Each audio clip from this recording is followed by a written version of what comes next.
Hey there, welcome back to Gen X Growing Up. I'm George, and this is Bit by Bit. Today I've got two Atari-related games up on the scales. We've got a new belt feeder beat-em-up that's going to flip that genre on its head. I've also got a way to emulate a long-forgotten piece of hardware and a new operating system that will help you turn your PC into a cartridge-based system.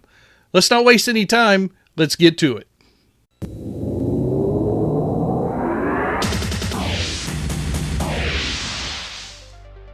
First one up is from our friends over at TimeExtension.com. You read that title correctly, ladies and gentlemen. Golden Axe is being unofficially ported to the Atari 2600, ladies and gentlemen. So this article goes into a little history, very brief little history about the Golden Axe itself, and gives you a little description in case you're not familiar. But then they talk about, you would expect that this was never going to be released on the 2600 because it came after the 2600's release and debacle. But there's a Brazilian coder named Alfred TDK who decided to take it upon themselves to create this brand new port that's coming to the 2600 emulation systems. So they say, first of all, right away, don't get too excited because this is not going to be based on the arcade version of Golden Axe, but instead on the Master System version of Golden Axe, which apparently is the coder's very favorite version of the game because, being from Brazil, I guess the Master System was one of the most popular consoles, and that's what they played it on. And they talk about it here. I love the Master System version, so I'm trying to bring maximum visual fidelity to Sega's 8-bit console in this port. Very cool.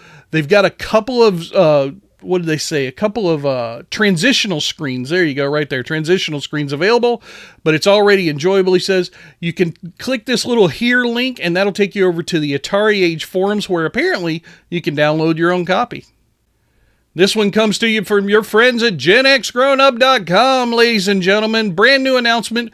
Wizordum is coming out as a physical release for consoles. So it's already been out on Steam for the PC back in April of 2025 this year, and on GOG, so there you go. But it's coming out now on PlayStation, Xbox Series XS, PlayStation 4, 1, Nintendo Switch. I think I didn't say PlayStation 5, but you get the point. This is a retro-style FPS, but this time you're in a magical world. You've got weapons, and you can cast spells and all that kind of cool stuff. Went down here, there's, talking about solve mind-bending puzzles, survive deadly traps. I made sure to get you guys some screenshots in this article so that you can enjoy that. But more importantly, there is a very cool YouTube trailer. I wanted to include it. You can absolutely watch it directly from our link. You just click play right here and you'll be able to watch the whole thing. But Wizordum looks to be coming out on those physical devices. It's going to be awesome. It's $20 on Steam and GOG, and it'll be that same price on PlayStation 5, Xbox Series XS, PlayStation 4, Xbox One, Nintendo Switch. It'll be very cool. It's on consoles and Steam, so this is going to be great. Just really fun. This video, I really enjoy it. It's a lot of fun. They've got a lot of humor based behind it. But the more important thing that I buried the lead on, this is coming from Atari's new publishing arm of Infogrames. And it's from the publisher Apogee, so they're partnering together on this, and we've got a little quote from them right here from Apogee. We are thrilled to see our first partnership with Infogrames come to life with the launch of Wizordum. Scott Miller, CEO of Apogee Entertainment. Wizordum is just the beginning of a long-term collaboration, and we can't wait to share more exciting projects soon. This looks like it's going to be pretty cool. Love Atari getting into all these systems and publishing all these games for people. This is going to be cool. Okay, also from TimeExtension.com, Taito Arcade Legends reunite for a new arcade style that aims to flip the genre on its head. Ladies and gentlemen, that image right there that you're seeing, that's not a mistake. That's absolutely what the game is going to look like. It's called Saka-Doh, and I know that because in the video that's linked right down here, they say that name about 20 times. It's very funny. It's essentially the same story that you might get in a lot of these games from the 80s and 90s. There's a dojo student whose master's daughter has been kidnapped, and he needs to go rescue her, but for some odd reason, he's got to do it while he's hanging upside down from a helicopter, and so are all of his enemies. So you're actually going to punch and kick and fight like you would in any normal of these belt feeder beat 'em up type games, but you're going to do it hanging upside down. Now, another couple of cool little points. There's going to be a way to charge up a meter, and then you're going to get some special moves. They list right here in the middle of the article the people who came from Taito to join this team and put this thing together. Man, the video was absolutely hilarious. I think you'll enjoy it if you like that style of arcade game. I don't know. It's going to be coming out, I think it said down here in the winter. What did it say? Yeah, they're going to debut it at the Tokyo Game Show this weekend, September 25th through the 28th. And I think they expect it to come out sometime later in the year, like probably around November or December. But still, I mean, upside down beat 'em up? Who would have thought? Now, this bit comes to us from arstechnica.com.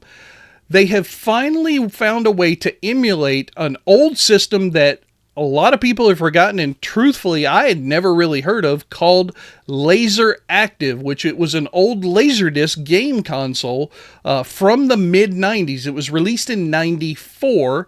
It could also support, as the article says right here, some Sega Genesis games and some NEC TurboGrafx 16 games and their controllers with some add-ons. But the thing was super expensive. It didn't sell very well, so it just kind of died on the vine. But finally, somebody has taken this.